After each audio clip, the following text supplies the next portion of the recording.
दिन दहाड़े मंदिरों में घुसकर भगवान के नाम पर भरोसा जीतकर और फिर उसी विश्वास को हथियार बनाकर कोई शख्स एक एक करके कई औरतों को मौत के घाट उतार रहा था। यह सुनकर आपके दिमाग में भी किसी खौफनाक आदमी की तस्वीर बनती होगी। लेकिन हैरानी की बात यह है कि फिल्मी लगने वाली इस कहानी के पीछे किसी आदमी का नहीं बल्कि एक औरत का चेहरा था। सोचिए, कोई आपकी कमजोरी समझे, आपके दुखों को जाने और फिर उसी को जाल बनाकर आपकी जान ले ले, तो वो इंसान नहीं बल्कि मौत का दूसरा नाम है। और इस मौत का दूसरा नाम था साइनाइड मलिका, देश की पहली महिला जिसे अदालत ने सजाए मौत सुनाई थी। लेकिन आखिर कौन थी ये साइनाइड मलिका? क्यों उसने मासूम औरतों को अपना निशाना बनाया और कैसे उसने भरोसे और आस्था को ही सबसे खतरनाक हथियार बना दिया?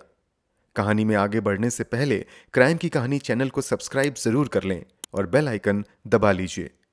साइनाइड मलिका नाम से जानी जाने वाली केडी केम्पम्मा का जन्म 1972 में कर्नाटका के कगलीपुरा के गरीब परिवार में हुआ था। कंपम्मा के पिता एक मजदूर थे और इसी गरीबी की वजह से कंपम्मा को दिन में 3 बार का खाना भी सही से नसीब नहीं होता था। गरीबी के चलते कंपम्मा हमेशा यही सोचती थीं कि मैं अच्छी जिंदगी क्यों नहीं जी सकती, हमारे नसीब में अच्छे कपड़े क्यों नहीं हैं, आखिर हमारे पास एक आलिशान घर क्यों नहीं है। और यही कारण था कि कंपम्मा को गरीबी से नफरत होने लगी थी। धीरे धीरे उसने अमीर लोगों से भी नफरत करना शुरू कर दिया। कंपम्मा समझ चुकी थी कि उसकी लाइफ में बस पैसा ही सब कुछ है। उसका सपना था कि उसकी शादी किसी अमीर घर में हो जाए जो उसे गरीबी के पिंजड़े से बाहर निकाल सके। लेकिन कंपम्मा का यह सपना एक सपना बनकर ही रह गया, क्योंकि जैसे ही वो शादी लायक हुई उसके माता पिता ने उसकी शादी एक दर्जी से करवा दी। मन में अमीर बनने की चाहत थी, लेकिन गरीबी ने यहां भी उसका पीछा नहीं छोड़ा। शादी के बाद कंपम्मा के 3 बच्चे हुए, लेकिन सिर्फ पति की कमाई से घर का गुजारा नहीं हो पा रहा था। इसी वजह से अपने परिवार का पेट पालने के लिए कंपम्मा को भी नौकरी करनी पड़ी। पैसे कमाने के लिए वो घरों में नौकरानी का काम करने लगी। लेकिन कंपम्मा का ये सारे काम गेटेड सोसाइटीज में ही करती थी ताकि वो अमीरों को करीब से देख सके। और तभी कंपम्मा के दिमाग में जल्दी अमीर बनने का एक आइडिया आया।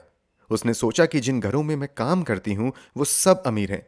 अगर मैं हर घर से थोड़ा सा सोना भी चुरा लूं तो किसी को कोई फर्क नहीं पड़ेगा और किसी को कुछ पता भी नहीं चलेगा। कंपम्मा ने ऐसा किया भी। उसने पहले एक घर से सोना चुराया। कंपम्मा को पता तो था कि सोना काफी महंगा बिकता है, लेकिन एक सोने के बदले उसे कितने पैसे मिलेंगे इसका उसे कोई आइडिया नहीं था। इसलिए जब अपनी पहली चोरी के बाद कंपम्मा उसे बेचने गई तो बदले में मिले पैसों ने उसे बहुत खुश कर दिया। अब उसने तय कर लिया कि यह काम वो बंद नहीं करेगी, क्योंकि इसी काम से उसके सपने पूरे होते दिखाई दे रहे थे। और यहीं से शुरू हुई कंपम्मा की जुर्म की कहानी, जो धीरे धीरे एक खूनी रूप लेने वाली थी। सोना बेचकर मिले सारे पैसों के साथ कंपम्मा अपने पति के पास गई और उससे एक चिट फंड बिजनेस शुरू करने की बात कही। क्योंकि कंपम्मा के पति ईमानदार और मेहनती आदमी था, लोग भी उसे काफी अच्छा मानते थे। कंपम्मा को पता था कि अगर ये चिट फंड बिजनेस खुलेगा तो उसके पति की वजह से लोग इसमें निवेश करेंगे। और हुआ भी ऐसा। कई लोगों ने इस बिजनेस में पैसा लगाया, लेकिन 2001 में कंपम्मा ने सारा पैसा उड़ा दिया। इस दौरान वो जिन घरों में काम करती थी वहां से भी सोना चुराती रहती थी।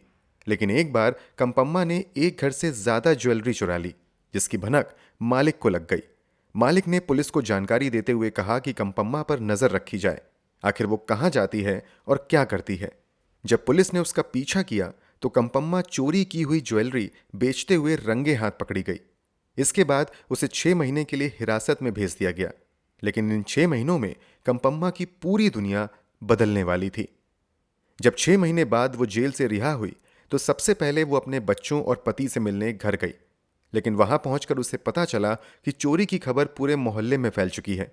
इतना ही नहीं, उसने चिट फंड का पूरा पैसा भी उड़ा दिया था, जिसकी वजह से उसके परिवार को काफी परेशानियों का सामना करना पड़ा।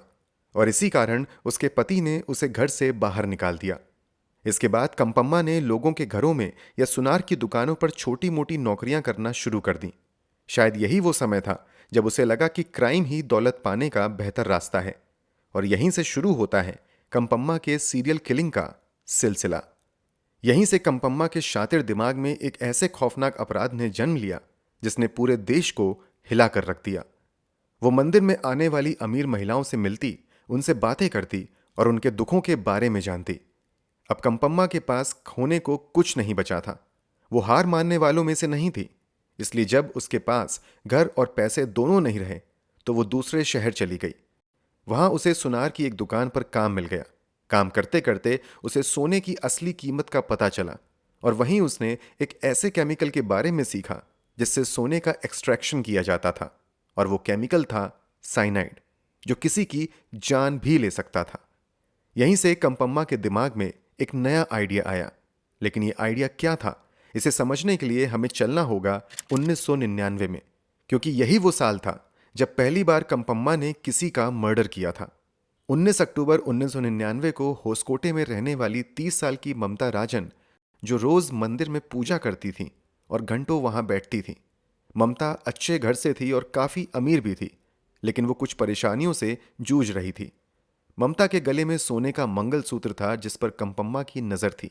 वो रोज उस पर नजर रखती थी। एक दिन जब मंदिर खाली था और ममता पूजा कर बाहर निकली तो कंपम्मा ने मंदिर की सीढ़ियों पर ही उसका मर्डर कर दिया और मंगलसूत्र लेकर फरार हो गई। ये पहला मर्डर था और इसके बाद भी पुलिस कभी कंपम्मा तक नहीं पहुंच पाई। इसके बाद कंपम्मा ने सोचा कि मंदिर और भरोसे के नाम पर औरतों को फंसाना सबसे आसान है। यहीं से शुरू हुई उसकी साइनाइड किलिंग की कहानी, और पहली शिकार बनी 52 साल की एलिजाबेथ, जो अपनी ग्रैंड डॉटर से बहुत प्यार करती थी। कुछ हफ्ते पहले उसकी ग्रैंड डॉटर घर से गायब हो गई थी, इसलिए एलिजाबेथ रोज मंदिर में मन्नतें मांगने जाती थी। कंपम्मा ने पहले कुछ हफ्तों तक उसका भरोसा जीतने के लिए उससे बातें की और उसके दुख दर्द सुने। फिर उसने एलिजाबेथ को समझाया कि मुझे एक ऐसी पूजा के बारे में पता है जिससे भगवान खुश हो जाते हैं और तुम उनसे जो भी मांगोगी वो तुम्हें मिल जाएगा। लेकिन इस पूजा के लिए कुछ शर्तें होंगी।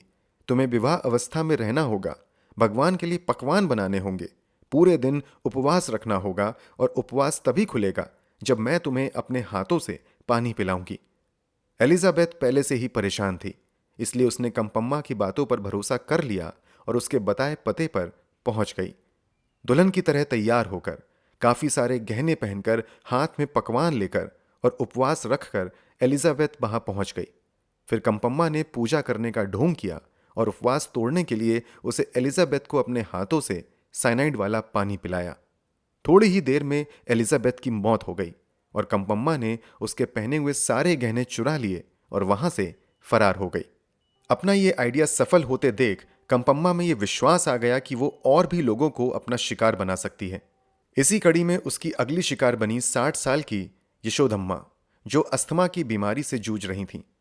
इसी कारण वो अक्सर मंदिर जाया करती थीं और चाहती थीं कि वो जल्दी से ठीक हो जाएं।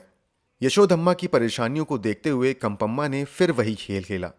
उसने यशोधम्मा को भी एक पूजा के बारे में बताया और उसे विश्वास दिलाया कि इस पूजा के बाद उसकी अस्थमा की बीमारी पूरी तरीके से ठीक हो जाएगी। और फिर जैसे कंपम्मा ने एलिजाबेथ को मौत के घाट उतारा था, वैसे ही उसने यशोधम्मा की भी हत्या कर दी। अब कंपम्मा के हौसले पूरी तरीके से बुलंद हो गए थे, क्योंकि 2 मर्डर्स के बाद भी पुलिस कंपम्मा तक नहीं पहुंच पाई थी। इसका कारण यह था कि हर मर्डर के बाद कंपम्मा अपना कोई सुराग नहीं छोड़ती थी और अपना नाम और लोकेशन बदल लेती थी। 2 मर्डर्स करने के बाद भी उसने अपनी साइनाइड किलिंग का यह खेल जारी रखा और अगला शिकार ढूंढा। इस बार उसका शिकार बनी 60 साल की मुनियम्मा, जो भगवान में गहरा विश्वास रखती थीं और भजन कीर्तन भी किया करती थीं। लेकिन उनकी तबीयत काफी समय से खराब थी और वो ठीक से चल भी नहीं पाती थीं। तभी उनकी मुलाकात हुई कंपम्मा से और फिर कंपम्मा ने मुनियम्मा को भी मौत की नींद सुला दिया। अब कंपम्मा के लिए मर्डर करना आम बात बन चुका था। उसने अपना अगला शिकार बनाया 30 साल की नागवैनी को। नागवैनी कई सालों से कोशिश कर रही थीं कि उन्हें बच्चा हो जाए, लेकिन लाख कोशिशों के बाद भी वो मां नहीं बन पा रही थीं। तभी उनकी मुलाकात हुई कंपम्मा से। कंपम्मा ने नागवैनी से वादा किया कि एक पूजा के बाद ना सिर्फ उसे बच्चा होगा, बल्कि पहला बच्चा लड़का ही होगा। नागवैनी ने भी कंपम्मा की बातों पर भरोसा कर लिया और इसी धोखे में अपनी जिंदगी से हाथ धो बैठी। कंपम्मा एक के बाद एक लोगों को अपना शिकार बना रही थी। अब तक वो खुद अपने शिकार ढूंढती थी, लेकिन इस बार शिकार खुद उसके पास आया। दरअसल कंपम्मा एक घर में कुक का काम कर रही थी, जहां उसकी मुलाकात मानी से हुई। धीरे धीरे कंपम्मा और मानी काफी अच्छे दोस्त बन गए। कंपम्मा अक्सर उसके घर जाया करती थी। मानी की एक और दोस्त थी रेणुका, जिसकी हाल ही में शादी हुई थी। रेणुका का पति दुबई में काम करता था, लेकिन अक्सर अपनी पत्नी से मिलने इंडिया आता जाता रहता था। इस वजह से रेणुका अक्सर अकेलापन महसूस करती थी और कभी कभी मानी के घर चली जाया करती थी। वहीं उसकी मुलाकात कंपम्मा से हुई। रेणुका भी काफी समय से मां बनने की कोशिश कर रही थी, लेकिन बार बार नाकामयाबी ही हाथ लग रही थी। उसने ये बात कंपम्मा को बताई और कंपम्मा ने उसे भी वही भरोसा दिलाया जो नागवैनी को दिलाया था, कि एक पूजा के बाद उसका बच्चा जरूर होगा। क्योंकि कंपम्मा, रेणुका और मानी तीनों अच्छी दोस्त बन चुकी थीं, इसलिए रेणुका ने भी उसकी बात पर विश्वास कर लिया। 7 दिसंबर 2006 को रेणुका अपने घर से गायब हो गई, और क्योंकि उसके साथ घर से उसके सारे गहने भी गायब थे, तो मानी का पहला शक कंपम्मा पर ही गया। मानी ने कंपम्मा के खिलाफ पुलिस में एफआईआर दर्ज करवाई, लेकिन इस बार कंपम्मा से एक गलती हो गई, जिसने उसके सारे पत्ते खोल कर रख दिए। जब रेणुका का हस्बैंड इंडिया वापस आया, तो उसने भी पुलिस के पास जाकर अपनी वाइफ की मिसिंग कंप्लेंट दर्ज करवाई। इसके बाद पुलिस रेणुका को ढूंढने में लग गई और आखिरकार उन्हें रेणुका की डेड बॉडी मिल गई। देखते ही देखते ये केस काफी बड़ा रूप ले चुका था। जब ये खबर अखबारों में आई, तो वो फैमिलीज भी पुलिस के पास पहुंची जिनके साथ कुछ ऐसा ही केस हुआ था। सभी ने बताया कि वो भी एक ऐसी ही महिला को जानते हैं, लेकिन दिक्कत ये थी कि हर कोई उस महिला को अलग अलग नाम से जानता था। फिर आता है 31 दिसंबर 2008, यानी रेणुका के गायब होने के पूरे 2 साल बाद।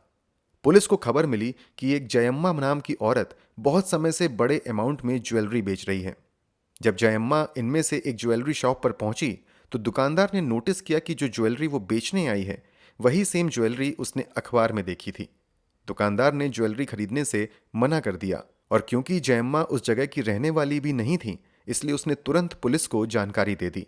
लेकिन जयम्मा को भी इस बात की भनक लग गई थी, इसलिए उसने जल्द से जल्द अपना सारा सामान बेचकर बस स्टैंड पहुंची और भागने की तैयारी कर ली। मगर तभी पुलिस वहां पहुंच गई और उस औरत को गिरफ्तार कर लिया। और फिर पुलिस को पता चला कि जयम्मा और कोई नहीं बल्कि कंपम्मा ही है, जो बस नाम बदलकर एक शहर से दूसरे शहर जाकर लोगों को लूट रही थी। कंपम्मा के पकड़े जाने पर पुलिस के मन में कई सवाल थे। सबसे पहला सवाल उन्होंने कंपम्मा से पूछा कि क्या तुमने ही सच में इन सारी औरतों को मारा है? इस पर कंपम्मा ने बिना किसी हिचकिचाहट स्वीकार कर लिया और कहा, हां, मैंने ही सबको मारा है। इसके बाद पुलिस ने उससे पूछा कि तुमने ऐसा क्यों किया? तो कंपम्मा ने जवाब दिया कि मुझे बस चोरी करनी थी। मेरी किसी से भी किसी भी तरह की कोई पर्सनल दुश्मनी नहीं थी। फिर पुलिस ने कंपम्मा से सवाल किया कि उसने साइनाइड का ही इस्तेमाल क्यों किया, जबकि वो चाहती तो सभी औरतों को बेहोश करके भी उनका सामान लूट सकती थी। इस पर कंपम्मा ने बताया कि चोरी करने के लिए उसे हर औरत से एक क्लोज रिश्ता बनाना पड़ता था। अगर उसके बाद मैं कुछ चुराती तो सबका शक मुझ पर ही आता और मैं पकड़ी जाती, इसलिए मैंने साइनाइड का इस्तेमाल किया। आखिर में पुलिस ने कंपम्मा से पूछा कि उसने कुल कितनी औरतों का मर्डर किया है, लेकिन इस सवाल का कोई जवाब कंपम्मा ने नहीं दिया। अब क्योंकि कंपम्मा पूरे 2 साल बाद पकड़ी गई थी और उन 2 सालों के दौरान भी पुलिस के पास कई औरतों के मिस्टीरियस डेथ्स के केसेस आए थे, पुलिस ने यह अंदाजा लगाया कि कंपम्मा ने सिर्फ 5-6 नहीं बल्कि 20 से 22 महिलाओं की हत्या की है। साल 2010 में कंपम्मा को मल्टीपल मर्डर्स के लिए दोषी ठहराया गया और उसे डेथ पेनल्टी सुनाई गई। कोर्ट ने ही कंपम्मा को साइनाइड मलिका का नाम दिया। कंपम्मा ही वो पहली औरत थी जिसे न सिर्फ कर्नाटका में बल्कि पूरी इंडिया में डेथ पेनल्टी सुनाई गई। इसी वजह से ये केस काफी बड़ा बन गया था। लेकिन 2013 से 2014 के बीच कोर्ट ने अपने फैसले को बदल दिया और उसकी फांसी की सजा माफ कर दी। इसकी बजाय कोर्ट ने कंपम्मा को उम्र कैद की सजा सुनाई। आपको क्या लगता है, यह फैसला सही था? कमेंट बॉक्स में हमें जरूर बताएं। अगर आपको हमारी मेहनत पसंद आई हो तो इस वीडियो को लाइक करते हुए शेयर भी करें। अगर आपने अब तक क्राइम की कहानी चैनल को सब्सक्राइब नहीं किया है तो जल्दी से चैनल को सब्सक्राइब कर बेल आइकन भी दबा लें। क्राइम की दुनिया से जुड़ी ऐसी ही कहानियों के लिए हमारे साथ जुड़े रहें। धन्यवाद।